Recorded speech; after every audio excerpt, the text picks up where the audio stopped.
او هغه هم ګوهر غوښته. سمه ودرېږه، ځان ورته کومه مه راوله. خیرت خو به وي قمبره وه. دا مېرمنه څوک ده؟ ښاغلی سنان د ماڼۍ نوې ښوونکې ده. ودې ویل ښوونکي؟ لکه چې ماڼۍ کې بله ښوونکې نه وه چې دا راغلې ده. دا باید له سلطان نه پوښتنه وکړي. ډېره خسته سوي یم. زما کوټه لکه چېرته چې ده؟ بیا غوسه شوه. جلۍ زر کومه اوبه راوړه.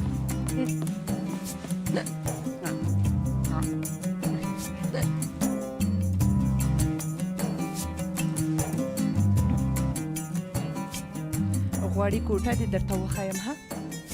هغه توشکه هلته وینې؟ هو. ستا کوټه هماغه ده. ته ټوکې کوې؟ زه باید هلته اوسم؟ نه نه، تا ته د ملکې کوټه چمتو کوم، هلته به لاړه شي. خدایه شکر.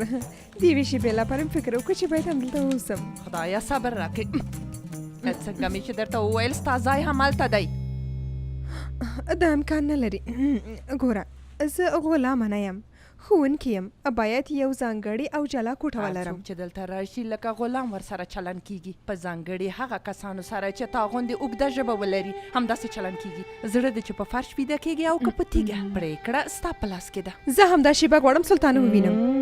هرومرو خدایه تا ته مې صبر دی.